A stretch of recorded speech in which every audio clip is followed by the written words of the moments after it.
have a chat about Abraham's Boys. I mean, how long ago was it that you filmed that now? It was last summer, so yeah, a little over a year ago now. If it's not too far away, I mean, sometimes I'm talking to people where it's been like several years. Yeah, absolutely. Yeah, yeah. I mean, the premiere I'm here for right now, we shot like 3 years ago, 2 or 3 years ago, so same thing. But no, they got out really quick. I think it helps that it was made with distribution, so they didn't have to, go through the process of selling it while editing it. But yeah, it was a pretty quick turnaround, even considering. Cool. So I guess my first question for you, Stephen, would be, let's go back to the beginning. How did you get into this line of work? I was like doing theater in high school and was acting, but by the nature of doing that, our school made us like do a tech Saturday every Saturday and build sets. And I just kind of had an interest in it, and I was studying mechanical engineering when I went to school, just from like enjoying taking things apart and putting it back together and thinking it was a viable career. And I came out to California in interest of like trying to find a life change when I didn't want to do engineering anymore. And I had a friend who I made films with in high school who was going to USC. And I was just like, hey, if you ever want help on your stuff while I'm kind of in this transition phase, I'm happy to like come up and work on your films while you're at school. And I did, and I learned that production design was a job, even after doing film as a hobby and classes all this time. No one ever really talks about production design as being a job. And that friend did his advanced thesis at USC where they make like a 15-minute movie and everyone splits into different crew positions. And he picked production design and I worked with him and I just like it just clicked. It was like all these hobbies that I had that I like didn't really know how they were going to fit together in my life, like all kind of went into this one job and it kind of like felt like it was meant for me. And then yeah, the rest was just kind of downhill from there. I was like working as a cook and a kitchen manager for a couple years while I was like getting a portfolio together and like doing student films on the weekend to like get a body of work to show people before I was like able to make some money doing it. And then I got a job at BuzzFeed in 2016 in their art department, and that was like kind of the start of me doing this full time. And did that for about a year before I went back into freelancing and just have been, freelancing as an art department person ever since. Nice. And how did you then get involved with Abraham's Boys? I work with the production company a lot, Ilium Pictures. I've done a ton of, we do these Sony creator to creator shoots every once in a while, and like they're actually some really cool sets that I'm very proud of with those as well. And they had another production designer on this film, and I had worked with Natasha Kermani, the writer director, very limited in the past, even though she's part of the production company. But they had a production designer fall off the project, and Tim, the producer of Ilium, just mentioned me and mentioned how well I'd been doing on their other shoots. And Natasha and I met, and I feel like we just like really hit it off right away and kind of understood what each other were trying to do with the movie. So yeah, it was people I'd already worked with before, but also just like a mutual understanding of the script. And were you familiar with the short story before you got the script? No, actually, I wasn't. I mean, I'm very familiar with Dracula as a milieu, as a character, and just all the different iterations of that. But I wasn't aware of the Joe Hill short story, and I don't even know if I had read it before we started shooting, in a desire to like keep it pure to what Natasha wanted. But he's also great. I mean, when we were at the premiere, we spent some time with Joe Hill at Outfest in New Orleans, and just like a very cool guy, very approachable, and just really loves film. But no, I wasn't super familiar with his work on this project when I was going into the project, or even really during shooting, I don't think. So how did the script then inspire you to, how did you come up with the concepts that you came up with?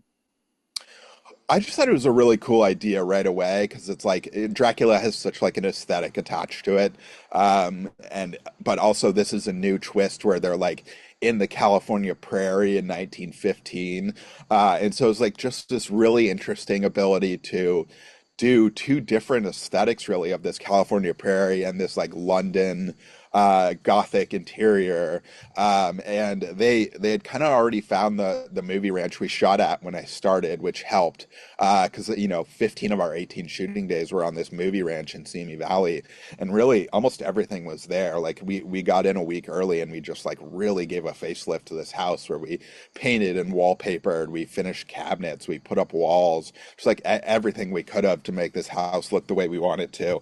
And then there was like another building nearby where we like built the basement. And so it was like really helpful to like be able to have my whole crew like here on this campus for a amount of time, and I could step away from one thing and move to the other and like make sure everything was running smoothly because it's like all within a 5 minute driving distance of each other on this ranch instead of, you know, having to do a company move or like doing Zoom calls to a separate location.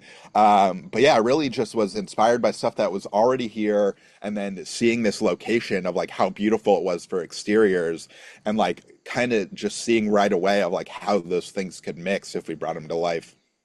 Because like you say, it is obviously, I think when people tend to think of, the traditional version of Dracula, it's London, it's Victorian, it's dark and drab, so how did you then kind of go about, combining it with, these, as you say, these beautiful, like sunny exteriors? I think a lot of it was just the idea that like Mina, his wife, who's a character in the original as well, would like probably have designed the interior of the house.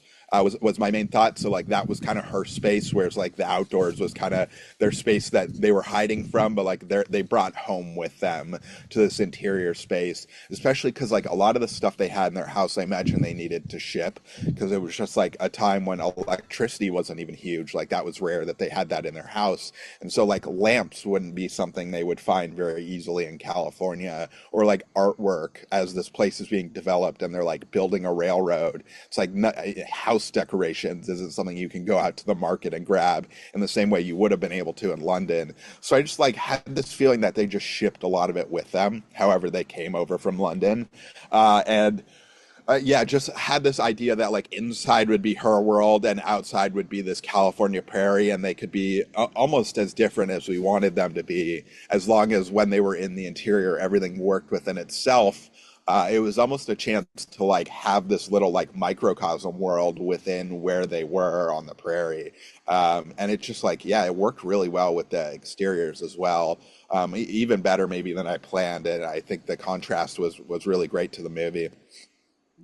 And so then was it lots of research into, the sorts of things that, these people did have in their houses at that sort of time? Going into the movie, I would say my decorator and prop master did most of the research. There was times where I was like, "Hey, isn't this thing cool?" And my decorator Fiona would be like, "That's from the '20s," and I'd be like, "Okay, so you know we can't use that, but I really like how it looks." And so a lot of the credit of research honestly goes to them. For me, it's just I've done a lot of Dracula things as far as like I've watched a lot of Dracula movies. I've played a lot of video games that are like industrial England, and I've kind of like lived in that world a lot through other mediums and other IPs.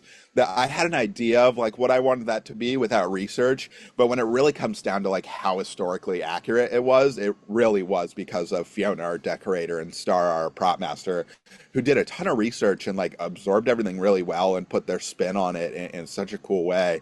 But I can't take credit for that because I did very little in the research department going in. It's always good to have somebody like that, though, because you don't want to be like, Game of Thrones, where there's, suddenly like a Pepsi can just, Yeah, laying yeah, around. the So, coffee cup, the yeah, right. Which is so hard to do. Like I know people get so riled up about that, but like, man, it's so hard to like keep a whole frame going and like, yeah, and then people come in and they take a break and scenes change and like it's so hard to like notice those tiny things. Often on a smaller screen than you're watching it on your TV. The monitor on set is like so much smaller than like what people are watching Game of Thrones on, and there's so many things the art department's scanning for. But it's just funny because people are like, how could that happen? It's like, well, it can happen kind of easily, honestly. yeah, definitely. I mean, do you have a favorite part of the set? I really love the wallpaper in the interior. That was very special for me because it was something that was like kind of a risk, and everyone I showed it to just loved it, with the exception of the guy who owns the movie ranch, who made us take it down afterwards, which was kind of sad. But everyone else just loved it, and it looked so good on camera, and like it's so rare that you get to wallpaper, and on top of that, like have the money and time to do it properly. There's like so many times in the beginning of my career where I like loop tape behind wallpaper and put it up temporarily, and it's just like not fun and like a lot of work and never looks as good. But like we were able to get people out to do it professionally this time, and it was so much of the house that like I really felt like it almost became a character unto itself. And yeah, just like there's a one take of just like through the whole lower floor in the movie that's actually on my website as well, that I'm just very proud of because it's like there are some before photos on there as well of what it looked like before, and just like we really transformed the whole place. Like other than the structure that was there, we kind of changed everything, and I feel like that scene is a really good representation of our work because you get to see kind of the whole bottom floor of the house. Nice. And Natasha she's a very visual director. How is she as a collaborator? She's great. She's so easy to work with, and there are times when you're working with writer directors where they're very attached to the script, and it's very hard for them to change it once things start going in pre-production. And there's always a necessity of changing things because of time, money, and labor restraints, and she just really understands that on a very basic level. And when I would come with a suggestion of like how to do things within our limitations as an art department, she'd be very good at being like, oh well, here's the narrative beat I need, and like once we figured that out, we were happy to like move things around and change things, whether it be the script or the set to like make that possible for the resources that we have, and she's very good at that, just in the nature of having done a lot of these and understanding the limitations of what we're working with. She's very good at being like, well, I just need this, and once we get that, like whatever we need to make that happen, and obviously as long as still things look good. And yeah, it was so easy. Same with Julia Swain, the DP. They work together a lot, Natasha and Julia.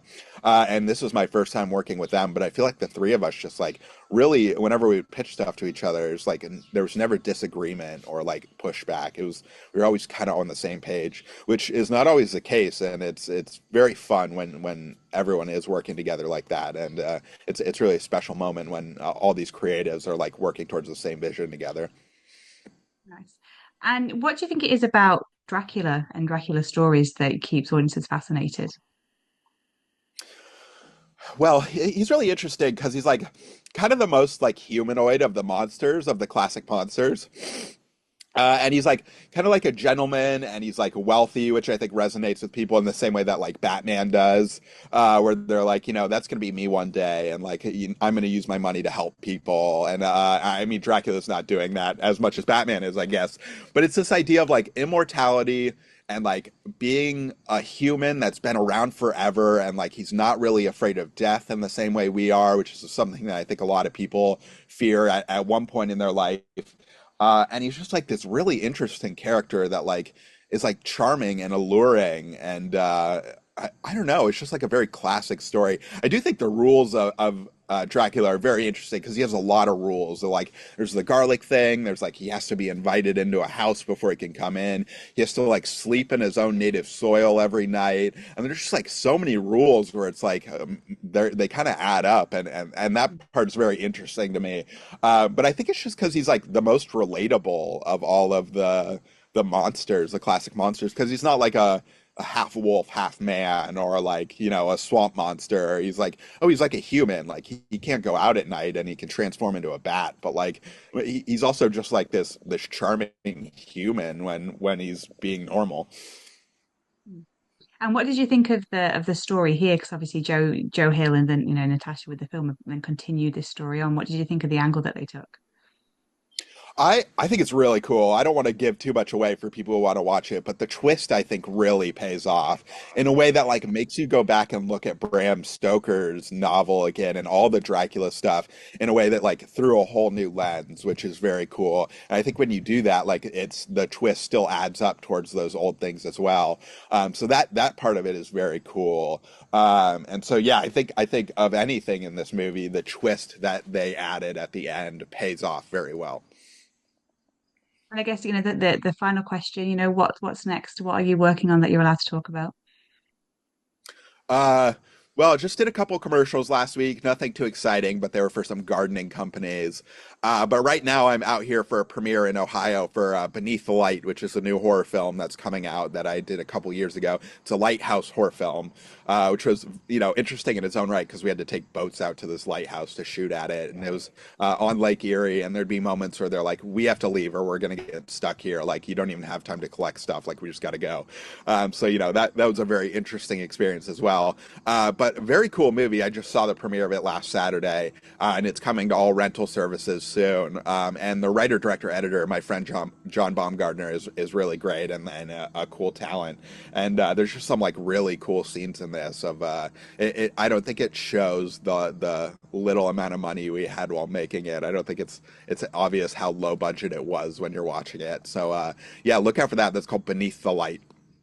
Nice. Well, thank you so much for your time. Yeah, thank you.